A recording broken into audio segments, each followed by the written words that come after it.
اعوذ باللہ من الشیطان الرجیم بسم اللہ الرحمن الرحیم۔ سب ویڈیو دیکھنے اور سننے والوں کو السلام علیکم۔ ہمارے چینل کے پیارے ویورز، آج ہم تلاوت کریں گے سورہ یونس کی آیت نمبر 93 اور 94، یعنی کہ آیت نمبر 93 اینڈ 94 انشاءاللہ تلاوت کریں گے ترجمہ کے ساتھ اور تفسیر کے ساتھ۔ تو چلیں شروع کرتے ہیں آج کا سبق، لیکن شروع کرنے سے پہلے چینل کو سبسکرائب کریں، بیل نوٹیفیکیشن کو آن کریں تاکہ اگلی ویڈیو آپ کو آسانی سے پہنچتی رہے، اور ہو سکے تو شیئر بھی کریں تاکہ زیادہ سے زیادہ لوگ دیکھیں، آپ کو بھی ثواب ملے اور مجھے بھی۔ تو چلیں شروع کرتے ہیں آج کا سبق۔ اعوذ باللہ من الشیطان الرجیم بسم اللہ الرحمن الرحیم۔ وَلَقَدْ، اور البتہ تحقیق، وا کے میننگ اور لا کے میننگ البتہ، قد کے میننگ تحقیق یعنی کنفرم کی ہوئی بات جس میں کوئی شک نہیں ہے۔ بوّأنا، دی جگہ ہم نے یا ٹھکانہ دیا ہم نے، بوّأنا کے، بنی اسرائیل، بنی اسرائیل کو، اسرائیل کی اولاد کو، مبوّأ صدق، جگہ یا ٹھکانہ سچا، لیکن ادھر سچا کے ساتھ ہم کہیں گے کہ جگہ کہ اچھا پسندیدہ ٹھکانہ دیا ان کو، بنی اسرائیل کو ہم نے، اللہ تعالیٰ کہتا ہے۔ صدق ورزقناہم من الطیبات، اور رزق، ٹھکانہ بھی اچھا دیا پسندیدہ ان کو، اور رزق بھی دیا ہم نے ان کو سترا۔ فَمَخْتَلَفُوا، پھر نہیں اختلاف کیا، حتیٰ یہاں تک کہ جاءہم العلم، یہاں تک کہ آیا ان کے پاس علم۔ ان ربک یقضی بینہم، بے شک تیرا رب فیصلہ کرے گا درمیان ان کے، یقضی کے میننگ فیصلہ کرے گا، بینا کے میننگ درمیان، ہم ان کے، یوم القیامت، دن قیامت، روز قیامت، قیامت کے دن، فیما، اس میں، کانو تھے، فیہ جس میں، یختلفون وہ اختلاف کرتے تھے، وہ یا کے میننگ ادھر جب یا یخ ہو جاتا ہے تو وہ اختلاف کرتے تھے۔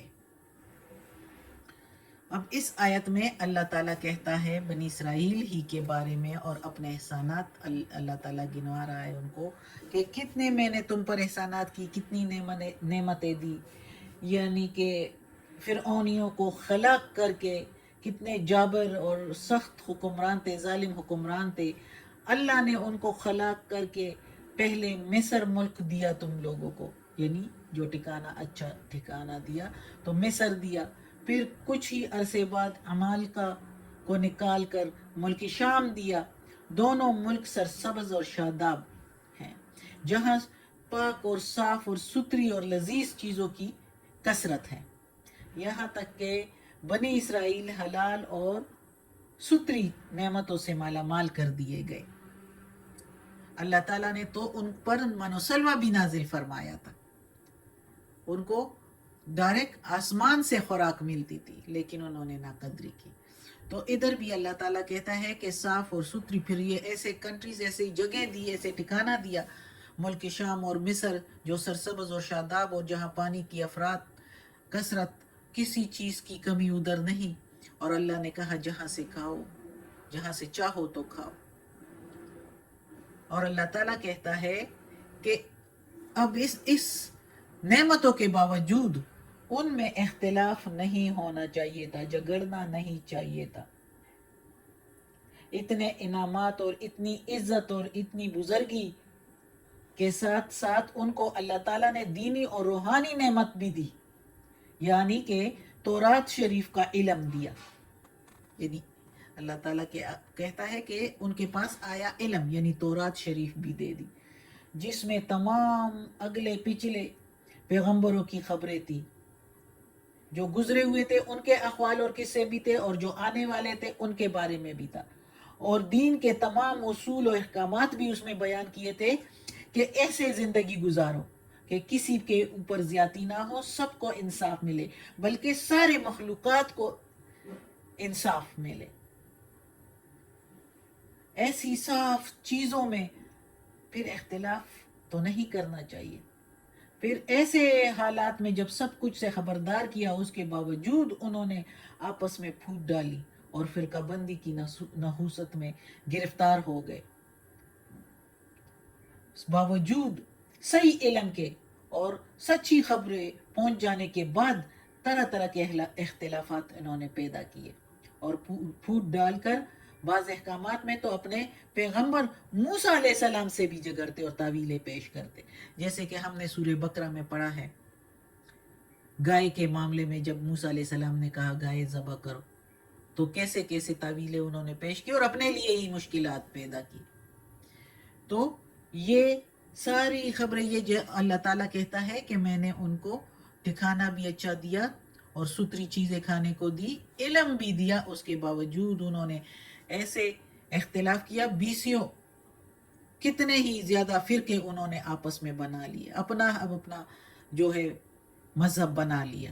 مذہب کو سارا تبدیل کر کے یہ جو اللہ کی کتاب تورات ہے اس میں انحراف کر کے مختلف تورات کے نسخے بن گئے. اور اسی طرح عیسائیوں نے بھی کیا. ادھر اس آیت میں تو بنی اسرائیل کا کے بارے میں ہے، لیکن اگلی آیت میں چونکہ اہل کتاب کا ذکر آ رہا ہے تو اس میں پھر عیسائی بھی شامل ہو جاتے ہیں. تو اللہ تعالیٰ کہتا ہے کہ سب کچھ میں نے ان کو دیا، اس کے باوجود بھی انہوں نے اختلاف کیا. اختلاف ان کو نہیں کرنا چاہیے تھا.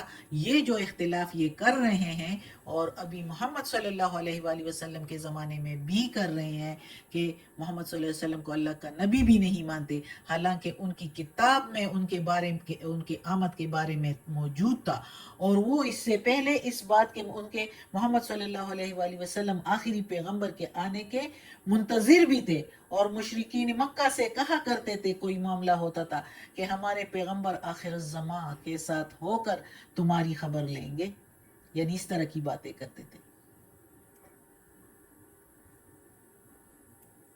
اور اس طرح کے جو ہے سب کچھ معلوم ہونے کے باوجود اختلافات پیدا کیے. صرف اسی مسئلہ میں اختلاف نہ ہوا بلکہ خود اپنے مذہب میں بھی انہوں نے مختلف تبدیلیاں کر کے اس اصول اور فروغ بدل کر ڈالے اور آہستہ آہستہ بہت ہی فرقے بنا ڈالے. تو یہی اللہ تعالیٰ کہتا ہے کہ یہ جو اتنے فرقے بنا ڈالے، اپنے اپنے مذہب بنا ڈالے، تو ان کے درمیان فیصلہ ہوگا قیامت کے دن. قیامت کا دن تو آئے گا اور سب کا فیصلہ ہوگا جس بات میں وہ اختلاف کرتے ہیں. تو پھر میں بتاؤں گا کہ کون صحیح راستے پر ہے. کہ نبی آخر الزمان محمد صلی اللہ علیہ وآلہ وسلم ان کو بلا رہے ہیں اور یہ پھر بھی نہیں مان رہے، یہ جاننے کے باوجود جو ہے اس کو چھپا رہے ہیں. اگلی آیت ہے فَإِن كُنْتَ، پھر اگر ہو تم کو، فی شک میں، شک مما، شک اس میں سے جو انزلنا الیکا، اتارا ہے ہم نے تیری طرف، فاسأل، پس پوچھ. فاسأل کے میننگ پوچھ. فاسأل الذین یقرؤون الکتاب، پس پوچھ ان لوگوں سے جو، الذین کے میننگ جو، یقرؤون جانتے ہیں یا پڑھتے ہیں کتاب کو. یعنی پوچھ ان لوگوں سے جو پڑھتے ہیں کتاب کو. من قبلک، تجھ سے پہلے. من کے میننگ سے، قبل کے میننگ پہلے، کو کے میننگ تیرے، یعنی تجھ سے پہلے. لقد، البتہ تحقیق یعنی کنفرم کی ہوئی بات، جاءک الحق، آیا تیرے پاس حق، یعنی سچی بات آئی ہے تمہارے پاس، من ربک، تیرے رب کی طرف سے. فلا، پس نہیں، تکونن، تم ہو، من الممترین، شک کرنے والوں میں سے. تکونن، تم ہو جانا، یعنی نہ تم ہو جانا شک کرنے والوں میں سے. اب اس آیت میں اللہ تعالیٰ مخاطب تو محمد صلی اللہ علیہ وآلہ وسلم کو کر رہا ہے، لیکن سنایا ان لوگوں کو جا رہا ہے جو محمد صلی اللہ علیہ وآلہ وسلم کے دعوت دینے میں شک میں تھے، محمد صلی اللہ علیہ وآلہ وسلم کی نبوت پر شک کر رہے تھے. تو ان کو کہا جا رہا ہے کہ تم شک میں کیوں ہو، جو اتارا جا رہا ہے، محمد صلی اللہ علیہ وآلہ وسلم پر اتارا گیا ہے، تو اس کے بارے میں ان لوگوں سے پوچھو جو پڑھتے ہیں کتاب، یعنی اہل کتاب جو ان سے پہلے پڑھتے ہیں کتاب، یعنی عیسائی بھی اور یہودی بھی، چونکہ مکہ والے تو آسمانی کتابوں سے بے خبر تھے، ان کو تو اس کے بارے میں کوئی علم نہیں تھا آسمانی کتابوں کے بارے میں. تو آسمانی کتابوں کے بارے میں علم جو تھا وہ تو یہودیوں اور عیسائیوں کو تھا، اور اس وقت جو ہے یہودیوں اور عیسائیوں کو کے عالموں کو زیادہ جو ہے علم والا کہتے تھے. علم والے وہ ہوتے تھے، اور جب بھی کسی معاملے میں کوئی پوچھ گچھ ہوتی تھی تو یہودیوں اور عیسائیوں کے عالموں سے بات پوچھی جاتی تھی. تو ادھر بھی اللہ تعالیٰ نے کہا کہ اگر تم اس کتاب کے آنے میں شک میں ہو اور محمد صلی اللہ علیہ وآلہ وسلم کی دعوت اور نبوت کے شک میں ہو تو پوچھ ان لوگوں سے جو ان سے پہلے ان کو کتابیں ملی تھی، یعنی تو یہودیوں سے اور عیسائیوں سے. ان کو تو یہ سب کچھ معلوم، یہ سب کچھ ان کی کتاب میں تھا. عیسائیوں کی کتاب میں، بائبل میں بھی تھا، تورات میں بھی یہ سب کچھ موجود تھا، انجیل میں اور تورات میں. بائبل کو تو انہوں نے چینج کر کے بنایا ہوا ہے، ہر بندے کے اپنی طرف سے بائبل بنا ہوا ہے، سینکڑوں نسخے ہیں بائبل کے، اور اسی طرح تورات کے بھی. لیکن پھر بھی اس میں اس وقت موجود تھا محمد صلی اللہ علیہ وآلہ وسلم کا خلیہ بھی، اور اس کے آنے کی باتیں بھی، اور اس کے بارے میں، اس کتاب کے بارے میں بھی سب کچھ موجود تھا. اور تصدیق اللہ تعالیٰ نے کہا کہ وہ کتاب جو تصدیق کرے گی تمہاری کتاب کی تو سمجھ جانا کہ وہ سچی کتاب ہے. اور اس میں بار بار تورات اور انجیل کی تصدیق کی گئی ہے قرآن میں، پھر بھی وہ نہیں مان رہے تھے. کیوں نہیں مان رہے تھے؟ اس لیے کہ ان کی حکمرانی جا رہی تھی، ان کی بزرگی، وہ محمد صلی اللہ علیہ وسلم کو اپنے آپ سے اوپر سردار نہیں مانتے تھے کہ ہماری سرداری چلی جائے گی. حالانکہ وہ پیغمبر تھے، پیغمبروں کے پیغمبر. اللہ تعالیٰ نے ان کو درجہ دیا، تو پیغمبروں کے امام، تو اللہ تعالیٰ نے ان کو درجہ دیا. اور اللہ تعالیٰ نے یہ کتاب میں بار بار ان کو کہا کہ اے اہل کتاب والو سن لو. بار بار یہ ان کو کہا جا رہا ہے کہ ان کے پاس ہے، اور وہ ان کو کہا جا رہا ہے کہ یہ سچی کتاب ہے، تحقیق بے شک یہ سچی کتاب ہے جو آئی ہے تیرے رب کی طرف سے. تو تم لوگ اس کے شک میں نہ ہو، اس میں کوئی شک نہیں ہے، نہ پڑو شک میں، اور اس پر ایمان لاؤ.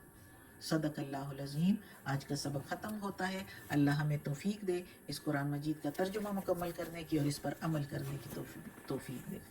صدق اللہ العظیم. یا اللہ، یا پروردگار، یا رب العالمین، یا مالک یوم الدین، یا علی کل شیء قدیر. یا اللہ، یا پروردگار، یہ تیرے کلام قرآن مجید کی تلاوت کی ہے ترجمہ اور تفسیر کے ساتھ، اس میں اگر کوئی غلطی ہوئی ہو زیر زبر پیش میں، تلفظ میں، ترجمہ تفسیر میں، تو یا اللہ تو معاف کرنے والا مہربان ہے. ہمارا کیا مقصد اور کیا کوشش ہے یا اللہ یہ تو جانتا ہے. یا اللہ ہمیں اپنے سیدھے راستے پر چلا اور ہمیں ثواب اور اجر دے، اور ہماری کوتاہیاں اور غلطیاں ہمیں معاف کر دے. تو معاف کرنے والا مہربان ہے. یا اللہ، یا پروردگار ہمیں عافیت والے معاملات دے، ہماری بیماریاں، تکالیف، پریشانیاں اور برائیاں ہم سے دور کر دے، اور ہمیں اپنے نیک اور صالح لوگوں میں شامل کر دے.